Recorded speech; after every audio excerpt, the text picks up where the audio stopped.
This morning we're going to look at Daniel. And Daniel is an interesting one because there are very few people that will ever be through as many changes as Daniel went through in his lifetime. Massive regime changes multiple times.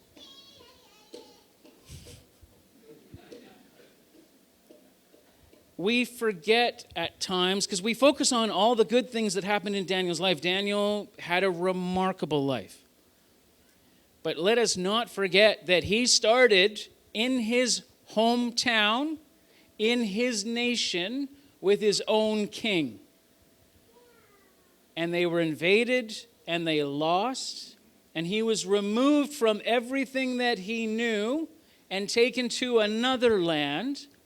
And it says in Daniel chapter 1, in the 3rd year of the reign of Jehoiakim, king of Judah, Nebuchadnezzar, king of Babylon, came to Jerusalem and besieged it. And that's a fancy word for saying that they surrounded it until they starved enough to submit. That can't have been a good time. And then it says, and then the Lord delivered Jehoiakim, king of Judah, into his hand, along with some of the articles of the temple of God. And they carried off the temple of his God in Babylonia, and put it in the treasure house of his God. The start of the story of Daniel is a horrible story. Right? Young man, prime of his life, probably somewhere around Grayson's age. Likes where he lives. He's grown up in a good home. He's been in a wealthy nation that's done very, very well. Suddenly, everything changes. He's uprooted, he's taken into a foreign land, and then, if that's not bad enough, then the king ordered that the chief of his court officials to bring into the king's service some of the Israelites from the royal family and the nobility. Young men without defect, handsome, showing aptitude for all kinds of learning, well-informed, quick to understand, and qualified to serve in the king's palace. He was to teach them the language and literature of the Babylonians. So the king assigned them a daily amount of food and wine from the king's table. So they were fed, and they would be trained for 3 years, and after that, they were to enter the king's service. But sometimes we skip over that part. That cannot have been a great feeling. So David is taken from everything he's ever known. He's brought into a new territory, and then forcibly brought into the king's court to be trained the way the king wants him to be trained, and fed the king's food. And we'll get to the next part of the story. But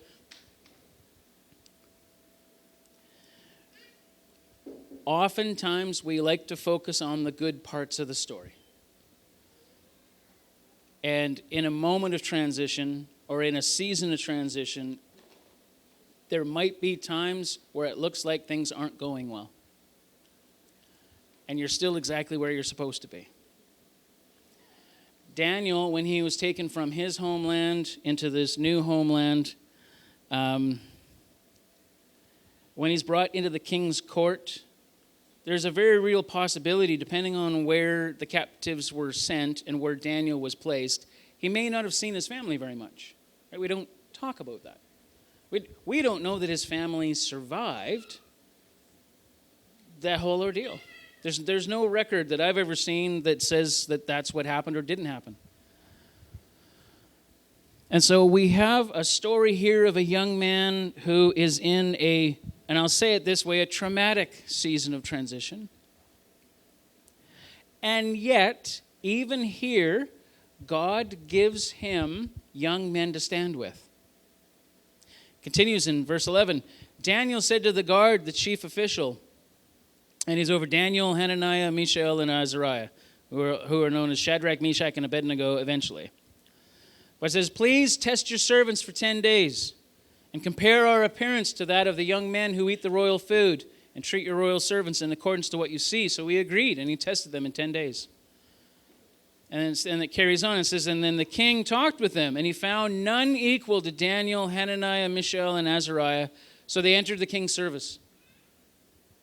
In every matter of wisdom and understanding about which the king questioned them, he found them 10 times better than all the magicians and enchanters in his whole kingdom. It's not that Christians should be good at faking being happy. It's that Christians have an opportunity to walk in genuine joy that comes because you know who God is. I got to meet with Bob Swan again this week. And I said to Chad this morning, I says, I don't know that I've ever met somebody that is so tenacious in how much he trusts God.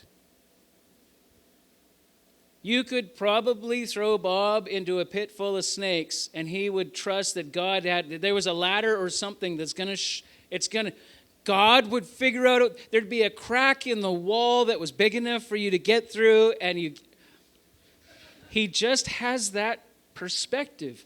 And I was talking to Melissa, and I said, it's inspiring to see, and I kind of said this in being honest, was I wish I was better at it. Right? I'm really good, and maybe some of you can affirm, I'm really good at fretting the things I have no control over. Right? And Daniel, even, the lion's den, you get a little ahead in the story, but with the lion's den, it says he slept in the lion's den. I got to be honest. Even if I hit the ground and I wasn't eaten, I would not be sleeping. Every time they stirred or I heard a paw move or a claw scrape, I'm like, are you going to get me? No? Still sleeping? Okay. Right? Daniel has this incredible, even from the beginning, he's brought into the king's court and he says, hey, a couple of us were talking. We recognize the king's food is good, but we'd prefer to eat the food that we're familiar with, the food that we would prefer to eat, and the water to drink. And the boldness in it to say, test us after 10 days. Right? There was something with Daniel, a tenacious trust. And we see that God gives them wisdom from start to finish in the book of Daniel, both him and the other fellas. There is a constant willingness of God to give them wisdom if they are obedient. Right? When they choose not to bow to the false god and they're the only ones left standing, and then the guys are like, okay, well, into the furnace, and most of us know that story.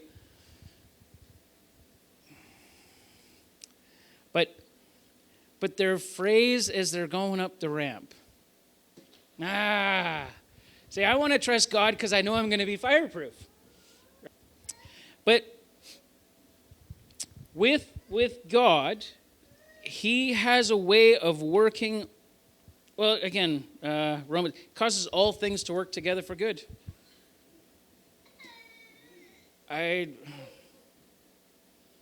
God can take 14 things that go wrong to get you on step 15 exactly where he intends you to be. But man, is it stressful. Or I'll say it this way, it has the potential to be incredibly stressful. Right? And the fact is, you will never, if you spend any amount of time with God, I have never known him to be stressed. Ever. I've never prayed and gone, oh, I wish I'd have known that was coming. Ever. Now, and let's be honest, folks, sometimes we look at other people's lives and we see what looks like God not come through. But I had to be really honest yesterday as God and I were talking. Right? The worst part about being a preacher is you have to wrestle it out before you get to preach it. I cannot think of a single time in my entire life that God has not come through. I'm approaching 50 years. That doesn't mean that I haven't spazzed out repeatedly. I was thinking even back to my college days, my second year, we had to get student loans. And in order to qualify, to register for the semester, you have to have the amount down in order to register for the next school year.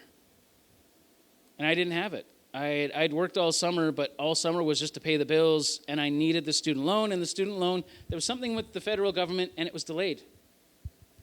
And they told us it was delayed, but I was in this moment where I know it's been confirmed, that I know that I'm supposed to be at Bible college because that's what God has asked us to do. I know that the deadline is today because the financial manager told me if I don't come up with it by the end of the day, I don't start my new semester. Not a good day. May have inappropriately responded to being told that I couldn't start my semester. And then I went to my mailbox. And the full check was there that got us through, not just the amount that I had to pay for that day, but the full amount to get me through that next semester. When Melissa and I were at our first church, and they ran out of money. The church went broke. The mill went down. It was the major employer. Nobody had jobs. And I remember talking to a mentor, and I said, I've never not been paid to work before. Again, back to the passage this morning. Whether you get paid well or not, work is to the Lord. And this God bless this mentor who spoke what I needed, even though it's not what I wanted to hear. But he said, God will neither move you in nor out based on money. That's not how God calls us in and out, but money is not the determining factor. It's like, well, they're not paying me, so I'm going to leave. He said, that's not how it works.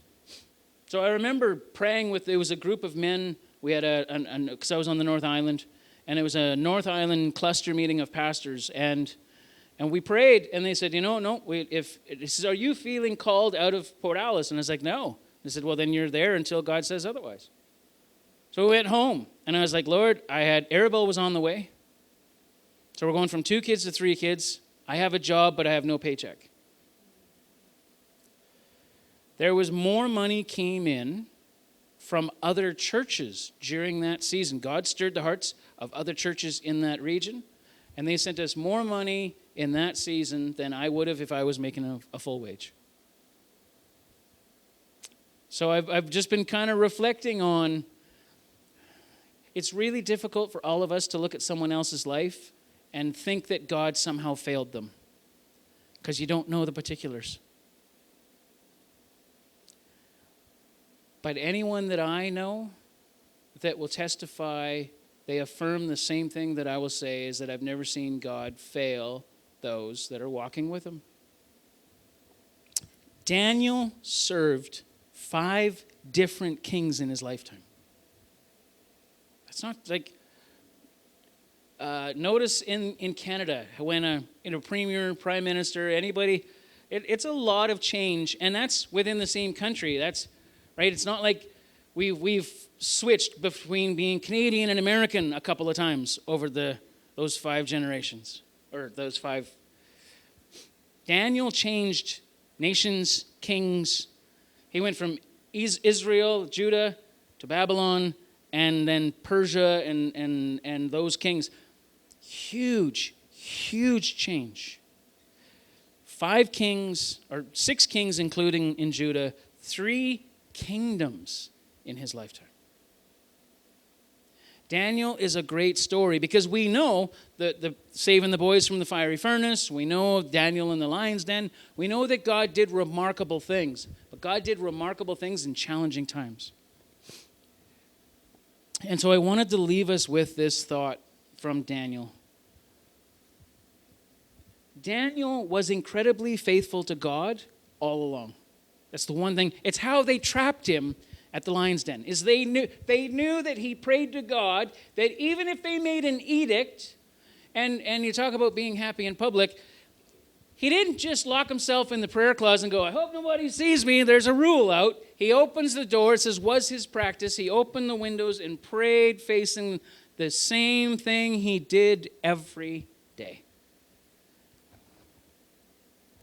Daniel had strong friends that he walked with. And one of the things that I've realized, I said to Melissa, I said, I've come to an age when I was a young man, I prayed for good mentors and tried to find them, and it didn't work very well. And I've realized now that I'm approaching 50, I have incredible mentors. I just couldn't tell you how I was lucky enough to inherit them. But the people that walk with us, so being incredibly faithful to God, the people that walk with us, Daniel always served with excellence. Back to the scripture from this morning. Paid, unpaid, good master, bad master, excellence is unto the Lord. Daniel always did that. Daniel maintained his routine and his devotions. I know in my own walk, I walk in the same direction as God, but I'm a lot like my dog Cheddar, where I'm kind of running off into the forest a bit, and I know Dad's still there, and then I get lost and I come back a bit. I'm like, still there, good, and then I wander off again. Daniel didn't wander. Daniel had an incredible relationship with God that was super consistent. Right? And we watch, he never gets lost. 6 kings, 3 kingdoms, never lost. And the last thing, and I'm going to end with Daniel 6:16, is Daniel's life inspired others to recognize God's sovereignty. Every king he ever served, especially the ones that didn't come from Judah, there were often proclamations after the fiery furnace. These fellas, God is God, right? Consistently. Daniel 6:16, I issue a decree in every part of my kingdom. People must fear and reverence the God of Daniel. Not the Hebrew God, not the God of the Israelites, the God of Daniel. He is the living God, and his love and he endures forever. His kingdom will not be destroyed. His dominion will never end. He rescues and he saves. He performs signs and wonders in the heavens and on earth. He has rescued Daniel from the power of the lions. The message in Daniel's life was not, wow, some believers of God are lion-proof. No. The God of Daniel is living and endures forever. His kingdom will not be destroyed, and his dominion will never end. No matter what we are going through, no matter the transition, no matter how lost and or distracted and or God is restful, God is peaceful, because he knows exactly what he's doing. And if we can walk with him to the best of our ability, this morning, again, that passage wasn't about doing it as well as somebody else. It was doing it as unto the Lord to the best of your ability. Then you will find at some point you're lion-proof, even though you may not have known you were. Not because you went, hey, Lord, I'm going to hop in this lion's den. You got it, right? Daniel didn't find the lions. He was put in that position. And God took care of him. The example of Daniel shows us that God can bring us through incredible changes, do it very well. We can stay sane, and God gets the glory. I don't know about the rest of you, but I could use a lot of that right now. So we're going to close with I grew up in a church that did the doxology, but we've done it before. It's the doxology, and then I think worthy of it all, or wonderful, merciful. There's a bit of a medley. Just wanted to kind of end with the praising God for who he is, because sometimes I just need to be reminded of that, because I get in here way too much. And hopefully this morning has reminded some of you that it's okay to recognize our humanity, but to go back to the one that truly can help us and who is always restful, always peaceful.